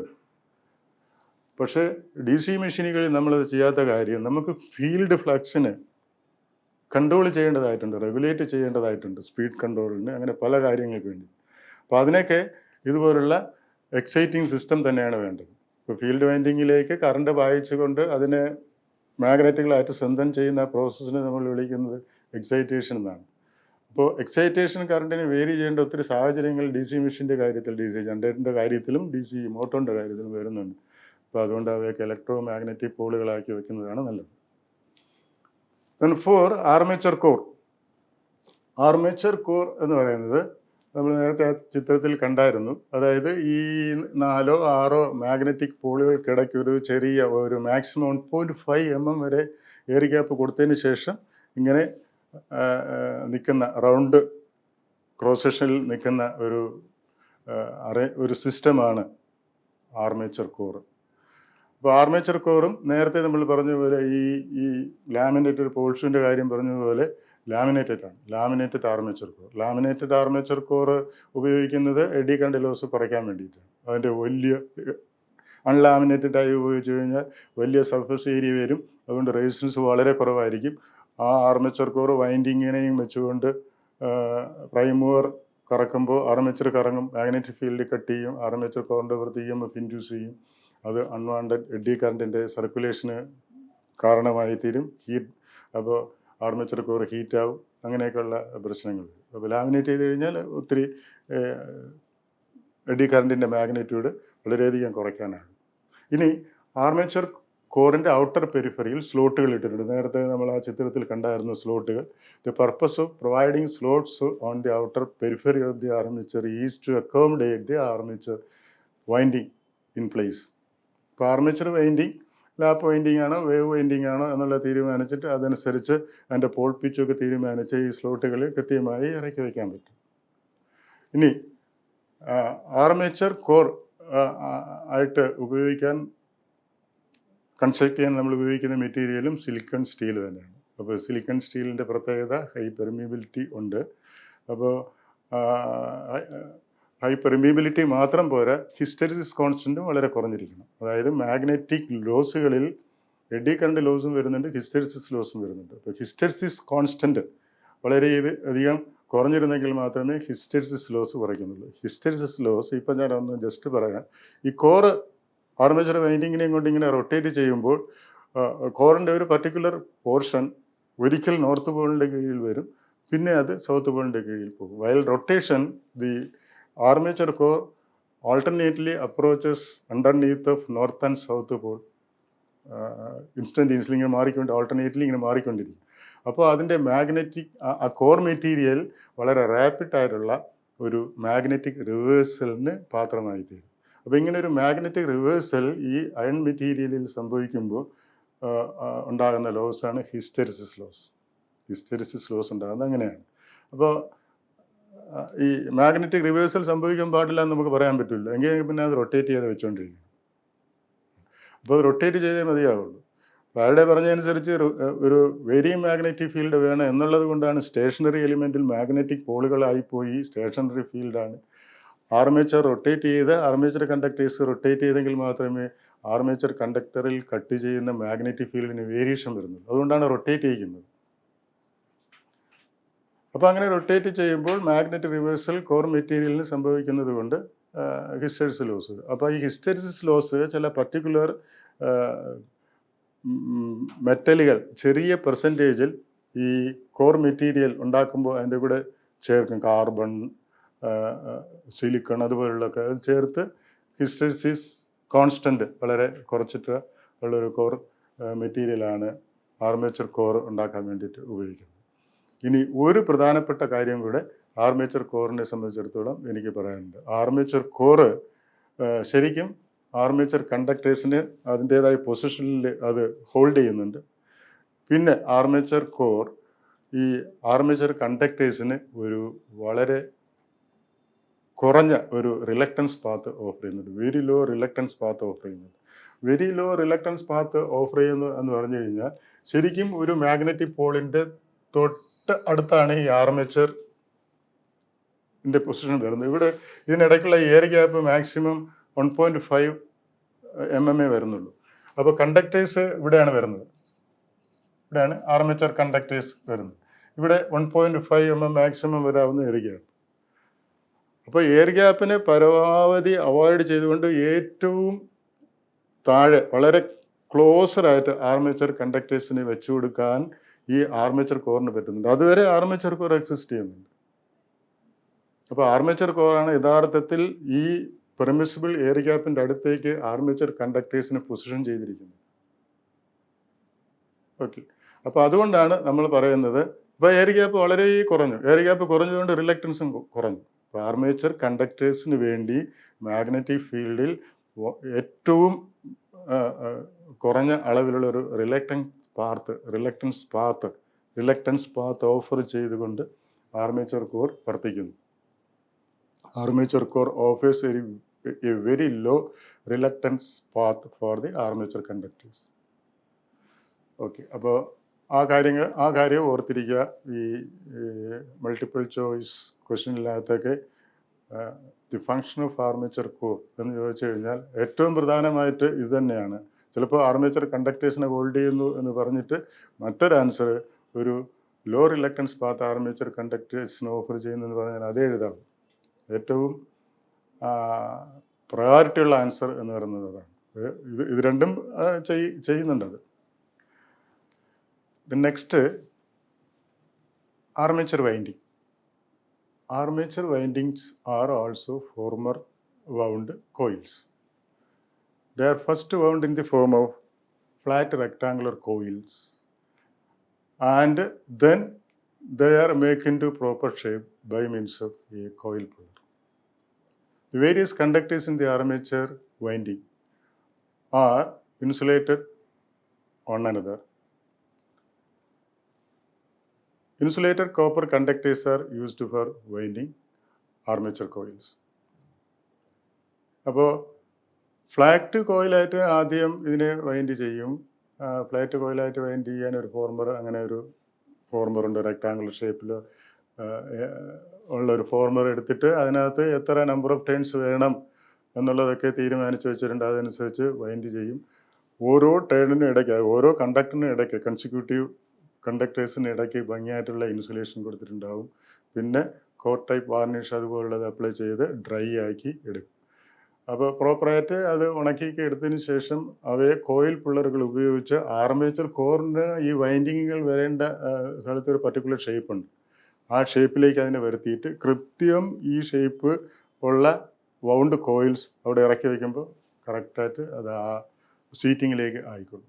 ഇനി റൊട്ടേറ്റ് ചെയ്യുന്ന ആർമേച്ചർ കോർ ആയതുകൊണ്ട് അതിപ്പോൾ 1500 RPM അല്ലെങ്കിൽ അങ്ങനെയുള്ള ഒരു പർട്ടിക്കുലർ സ്പീഡിലേക്ക് റൊട്ടേറ്റ് ചെയ്യുമ്പോൾ ഈ വെച്ചിരിക്കുന്ന സ്ലോട്ടുകളിൽ വെച്ചിരിക്കുന്ന ആർമേച്ചർ വൈൻഡിങ് സെറ്റ്, കോയിൽ സെറ്റുകൾ ഇളകി പോകാതിരിക്കാനായിട്ട് ഇടയ്ക്ക് വെഡ്ജുകൾ, ഈ വുഡൻ വെഡ്ജുകൾ, അതുപോലെ മറ്റ് ഏതെങ്കിലും ഫൈബ്രസ് മെറ്റീരിയലൊക്കെ ഇറക്കി വെച്ച് കോറും വൈൻഡിങ്ങുമായിട്ട് ഇൻസുലേറ്റ് ചെയ്യാൻ വേണ്ടിയിട്ട് മൈക്ക പേപ്പേഴ്സ് അതൊക്കെ വയ്ക്കാറുണ്ട്.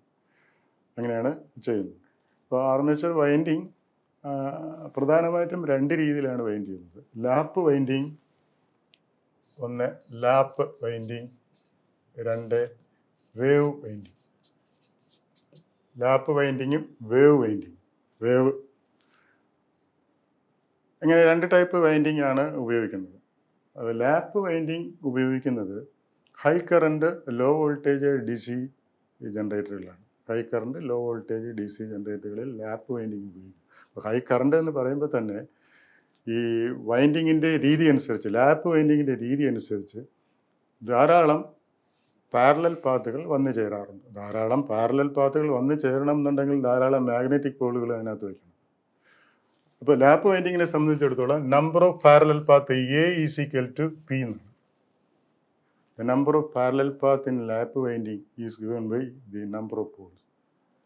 അപ്പോൾ പർപ്പസ്ഫുള്ളായിട്ട് നമുക്ക് പാരലൽ പാത്തുകൾ കൂട്ടണം എന്നുണ്ടെങ്കിൽ ഡിസൈനിൽ തന്നെ ആ കാര്യം നമ്മൾ കണ്ടുകൊണ്ട് 6 പോള് 8 പോള് എന്നിങ്ങനെ പോളുകളുടെ എണ്ണം കൂട്ടിക്കൊടുക്കും. ഇപ്പോൾ 8 പോള് വെച്ച് കഴിഞ്ഞാൽ 8 പാരലൽ പാത്ത് കിട്ടും.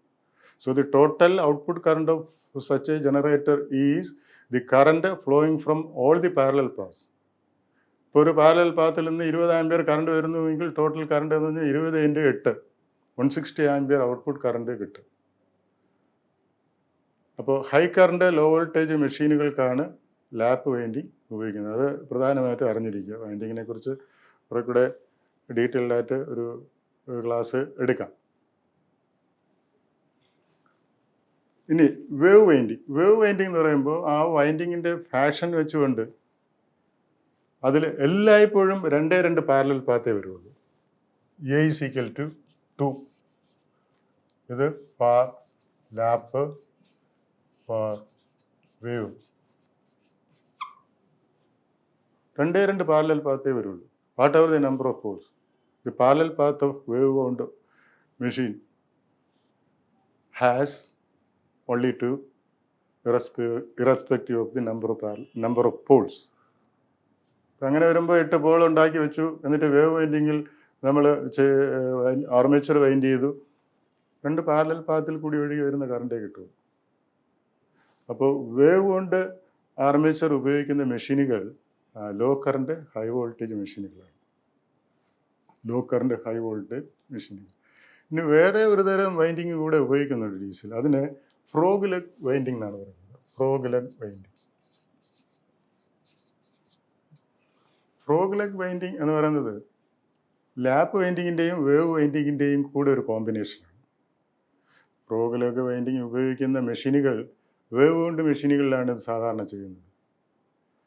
വേവ് കൊണ്ട് മെഷീനുകളിൽ അവയുടെ ഔട്ട്പുട്ട് കറണ്ട് 500 ആംപിയറിൽ കൂടുതൽ എക്സീഡ് ചെയ്യുമ്പോൾ ഇൻ്റർ കണക്ഷൻ അതുപോലുള്ള കാര്യങ്ങളിലും വൈൻഡിങ്ങിലും ഒക്കെ തന്നെ ഡെഡ് ഷോട്ടും ഒക്കെ വരാനുള്ള ചാൻസ് ഏറെ കൂടുതലാണ്. അങ്ങനെ ഉള്ളിടത്താണ് ഫ്രോഗ് ലെഗ് വൈൻഡിങ് ഇൻട്രൊഡ്യൂസ് ചെയ്യുന്നത്. Frog leg winding is A winding in combination of wave and lap. അങ്ങനെയാണ് വരുന്നത്. അപ്പോൾ അതിനകത്ത് പാരലൽ പാത്തുകളുടെ എണ്ണം എന്ന് പറയുന്നത്, അവിടുത്തെ പാരലൽ പാത്തുകളുടെ എണ്ണം എന്ന് പറയുന്നത് it is equal to 2p ആണ്. 2p. If there are 6 poles, the parallel path obtained from the frog leg winding is about 6 × 2, 12 parallel path കിട്ടും. ഇപ്പോൾ ഹൈ കറണ്ട് ഹൈ കറണ്ട് അവിടെ അച്ചീവ് ചെയ്യാൻ കഴിഞ്ഞു. ഇങ്ങനെ ഒരു വൈൻഡിങ് കൂടെ ഉണ്ട്. അപ്പോൾ വൈൻഡിങ്ങിനെ കുറിച്ച് ഏകദേശം ഇത്തരം കാര്യങ്ങൾ ഒന്ന് ശ്രദ്ധിച്ചു വയ്ക്കുക. Armature winding. Again commutator. Commutator എന്ന് പറയുന്നത് DC മെഷീനെ സംബന്ധിച്ചിടത്തോളം ഒരു മെക്കാനിക്കൽ റെക്ടിഫയർ എന്നാണ് പറയുന്നത്. Mechanical rectifier. ഒരു കാര്യം വളരെ ഇമ്പോർട്ടൻ്റ് ആയിട്ട് ഓർത്ത് വയ്ക്കേണ്ടത്, ആർമേച്ചർ എന്ന കൺസെപ്റ്റ് അല്ലെങ്കിൽ ആർമേച്ചർ എന്ന സിസ്റ്റം അത് എവിടെ ഇരുന്നാലും, DC ജനറേറ്ററിലായാലും ഓൾട്ടർനേറ്ററിലായാലും, അവിടെ ഇൻഡ്യൂസ് ചെയ്യുന്ന EMFൻ്റെ നേച്ചർ അല്ലെങ്കിൽ അവിടെ ഒഴുകുന്ന കറണ്ടിൻ്റെ നേച്ചർ എന്ന് ഓൾട്ടർനേറ്റിംഗ് ആയിരിക്കും പക്ക. ഒരു DC ജനറേറ്ററിലെ ആർമേച്ചറിലും ഓൾട്ടർനേറ്റിംഗ് കറണ്ടാണുള്ളത്, ഓൾട്ടർനേറ്റിംഗ് EMF ആണുള്ളത്. ഒരു AC ജനറേറ്ററിൻ്റെ ഓൾട്ടർനേറ്ററിൻ്റെ ആർമേച്ചറിലും ഓൾട്ടർനേറ്റിംഗ് EMF ആണുള്ളത്. ഓൾട്ടർനേറ്റിംഗ് കറണ്ടാണ് അതിനകത്ത് സർക്കുലേറ്റ് ചെയ്യുന്നത് ആർമേച്ചറിൽ. ആ ഒരു കാര്യം പ്രത്യേകം ശ്രദ്ധിക്കുക. So in the case of a DC generator, we get the DC output. Unidirectional അല്ല, DC output വളരെ കോൺസ്റ്റന്റ് റിപ്പിൾസ് ഫ്രീ ആയിട്ടുള്ളൊരു DC ഔട്ട്പുട്ടാണ് കിട്ടുന്നത്. പക്ഷേ the nature of EMF actually induced in the armature is alternating. അപ്പോൾ ആർമേച്ചറിൽ ആക്ച്വലായിട്ട് induce ചെയ്യുന്ന alternating EMFനെ unidirectional current ആക്കാൻ വേണ്ടിയിട്ട് വെച്ചിരിക്കുന്ന ഒരു അറ്റാച്ച്മെൻ്റാണ് ഈ കമ്മ്യൂട്ടേറ്റർ സിസ്റ്റം. കമ്മ്യൂട്ടേറ്റർ ശരിക്കും ആർമേച്ചറിൻ്റെ ഒരു സൈഡിൽ വെച്ചിരിക്കുന്ന ഒരു അറ്റാച്ച്മെൻറ്റാണ്.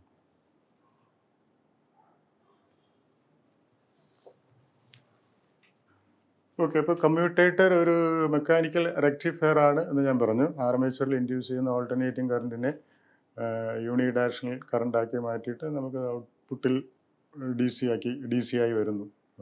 അപ്പോൾ ആർമേച്ചറിൻ്റെ ഒരു എൻഡിൽ വെച്ചിരിക്കുന്ന ഒരു അറ്റാച്ച്മെൻ്റാണ് കമ്മ്യൂട്ടേറ്റർ. ഈ കമ്മ്യൂട്ടേറ്റർ ഇവിടെ സൂക്ഷിച്ച് നോക്കിയാൽ അറിയാം, അതിനും സർക്കുലർ സിലിണ്ടറിക്കൽ ഷേപ്പ് തന്നെയാണുള്ളത്.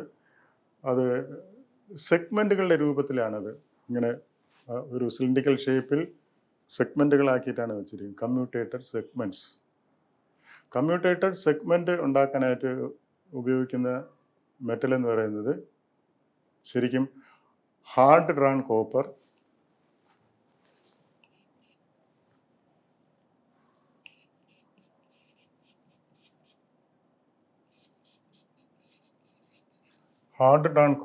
അതുപോലെ drop forged copper.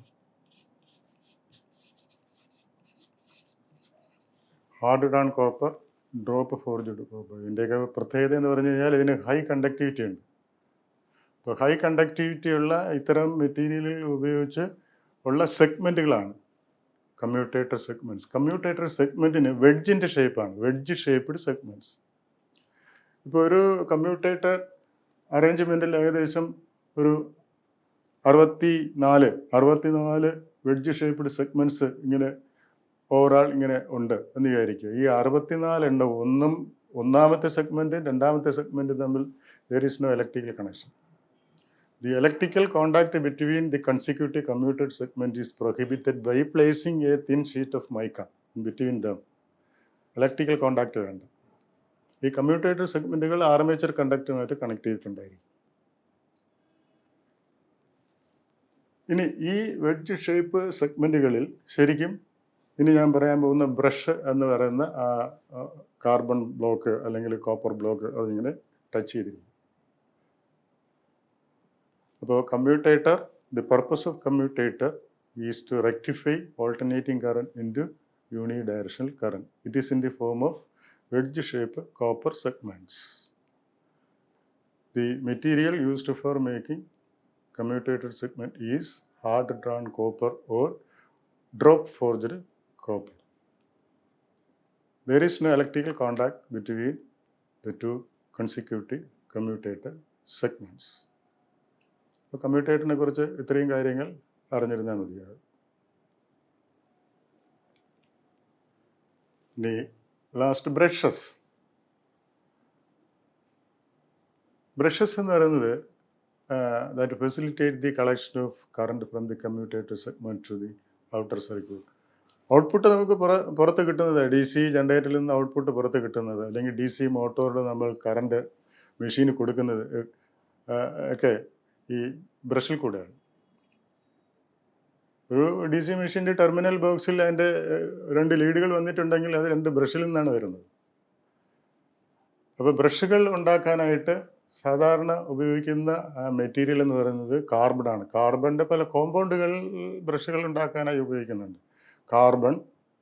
Carbon graphite mixer കോമ്പൗണ്ടായിട്ട്, ഗ്രാഫൈറ്റായിട്ട് മാത്രം, കോപ്പർ ഗ്രാഫൈറ്റ്, കോപ്പർ എന്നിങ്ങനെയൊക്കെയുള്ള മെറ്റീരിയലുകൾ ബ്രഷ് ഉണ്ടാക്കാനായി ഉപയോഗിക്കുന്നുണ്ട്. വളരെ കോമൺ ആയിട്ട് പലപ്പോഴും നമ്മൾ നോക്കിയാൽ കാർബൺ ആയിരിക്കും. കാർബണിൻ്റെ കൂടെ ഒരു ചെറിയ പെർസെൻറ്റേജ് ഗ്രാഫൈറ്റ് കൂടെ ആഡ് ചെയ്യുന്നുണ്ട്. കാർബണും ബ്രഷ് ആണെങ്കിൽ കൂടി കാർബൺ ഗ്രാഫൈറ്റ് ആണ് ഒരു maximum 10% of graphite is also to be added to the carbon in order to get the lubricating property. ശരിക്കും ബ്രഷ് എന്ന് പറയുന്നത് കമ്മ്യൂട്ടേറ്റർ സെഗ്മെൻറ്റിൽ ഒരു പർട്ടിക്കുലർ പ്രഷറിൽ ടച്ച് ചെയ്തിരിക്കുന്നതാണ്. ബ്രഷുകൾ വെച്ചിരിക്കുന്നത് ബ്രഷ് ഹോൾഡറിലാണ്. ബ്രഷ് ഹോൾഡറിൽ ഇരിക്കുന്ന ബ്രഷുകളെ കമ്മ്യൂട്ടേറ്റർ സെഗ്മെൻറ്റുമായിട്ട് ഒരു പർട്ടിക്കുലർ പ്രഷറിൽ വർത്തിക്കാനായിട്ട് ബ്രഷിൻ്റെ ബാക്കിൽ ഒരു സ്പ്രിങ് ഉണ്ട്. ആ സ്പ്രിങ്ങിൻ്റെ ആക്ഷൻ മൂലമാണ് അത് പ്രോപ്പർ പ്രഷറിലിരിക്കുന്നത്. പ്രോപ്പർ പ്രഷറിലിരിക്കുന്നത് സെർട്ടൺ പ്രഷർ എന്ന് പറഞ്ഞു കഴിഞ്ഞാൽ അത് minimum sparking at the brushes എന്നുള്ള രീതിയിലുള്ള പ്രഷറാണ്.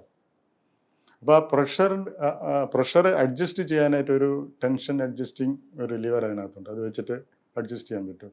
ചിലയിടത്ത് നമുക്കൊരു ഓവർ സ്പാർക്കിംഗ് വിസിബിൾ ആകുന്നുണ്ടെന്നെങ്കിൽ ടെൻഷൻ അങ്ങനെയാണെന്ന് നോക്കാം. വളരെ ടൈറ്റായി പോയാലും ബ്രഷുകൾ കമ്മ്യൂട്ടേറ്റർ സെഗ്മെൻറ്റുമായിട്ട് വളരെ ടൈറ്റായിട്ടിരുന്നാലും വളരെ ലൂസായിട്ട് ഇരുന്ന് കഴിഞ്ഞാലും സ്പാർക്കിംഗ് വരും. അപ്പോൾ അത് കറക്റ്റ് പ്രഷറിൽ തന്നെ വയ്ക്കണം. ഇപ്പോൾ ബ്രഷ് കോണ്ടാക്റ്റിൻ്റെ കറണ്ട് ഡെൻസിറ്റി എന്ന് പറയുന്നത് സാധാരണ ബ്രഷ് കോണ്ടാക്റ്റിലെ current density 5 ampere per centimetre square to 23 ampere per centimetre square എന്ന രീതിയിലേക്ക് പോകുന്നുണ്ട്. 5 ആംപിയർ പെർ സെൻറ്റിമീറ്റർ സ്ക്വയർ എന്ന് പറഞ്ഞാൽ പ്യുവർ കാർബണിൻ്റെ കറണ്ട് ഡെൻസിറ്റിയാണ് at the contact. 23 ampere per centimetre square എന്ന് പറഞ്ഞാൽ കോപ്പറിൻ്റെ. കോപ്പർ ബ്രഷുകൾ ഉപയോഗിക്കുന്നത് ഹൈ കറണ്ട് മെഷീൻസിനാണ്. ഹൈ കറണ്ട് DC മെഷീനാണ് ചിലയിടത്തേക്ക് കോപ്പർ ബ്രഷുകൾ ഉപയോഗിച്ച് കാണുന്നത്. അപ്പോൾ ബ്രഷുകളെ സംബന്ധിച്ചിടത്തോളം നമുക്ക് പറയാനുള്ളത് brushes are using for the collection of current from the commutator segment and brushes are made from carbon, graphite and the compounds of carbon and graphite, copper etcetera. അപ്പോൾ അതിൻ്റെ current density ഞാൻ പറഞ്ഞു. ബ്രഷുകൾ ബ്രഷ് ഹോൾഡറിലാണ് വെച്ചിരിക്കുന്നത്. Certain പ്രഷറിലാണ് ബ്രഷുകൾ commuter സെഗ്മെൻറ്റുമായിട്ട് touch ചെയ്തിരിക്കുന്നത്. കൂടുതൽ pressure വന്നു കഴിഞ്ഞാലും കുറച്ച് പ്രഷറേ ഉള്ളൂ എങ്കിലും ബ്രഷുകളിൽ സ്പാർക്കിംഗ് വരാനുള്ള ചാൻസ് ഉണ്ട്. അത് പ്രഷർ അഡ്ജസ്റ്റ് ചെയ്യാനായിട്ട് ബ്രഷ് ഹോൾഡറിൽ അതിനുള്ള ഫെസിലിറ്റി ചെയ്തിട്ടുണ്ട്. അപ്പോൾ ഏകദേശം ഒരു DC മെഷീൻ്റെ ഇലക്ട്രിക്കൽ പാർട്ടുമായിട്ട് അസോസിയേറ്റ് ചെയ്തിരിക്കുന്ന 7 പാർട്സിനെ കുറിച്ച് ഞാൻ ഏകദേശം ഒരു ഐഡിയ പറഞ്ഞു തന്നു. അപ്പോൾ ഓരോ പാർട്ടുകളും എവിടെ ഇരിക്കുന്നു, എന്ത് പർപ്പസാണ് അവ ചെയ്യുന്നത്, എന്തെന്ത് മെറ്റീരിയൽ ഉപയോഗിച്ചാണ് അവയെ ഉണ്ടാക്കിയിരിക്കുന്നത് എന്നൊക്കെയുള്ളൊരു മിനിമം ഐഡിയ ഞാൻ തന്നു എന്നാണ് എൻ്റെ ഒരു ഓർമ്മ. ഇനിയും നമുക്ക് ഇതുമായിട്ട് ബന്ധപ്പെട്ട് ജനറേറ്ററിൻ്റെ കാര്യങ്ങൾ ഏറെ പഠിക്കാനുണ്ട്. അപ്പോൾ അതുമായി ഞാൻ വീണ്ടും വരും. നന്ദി, നമസ്കാരം.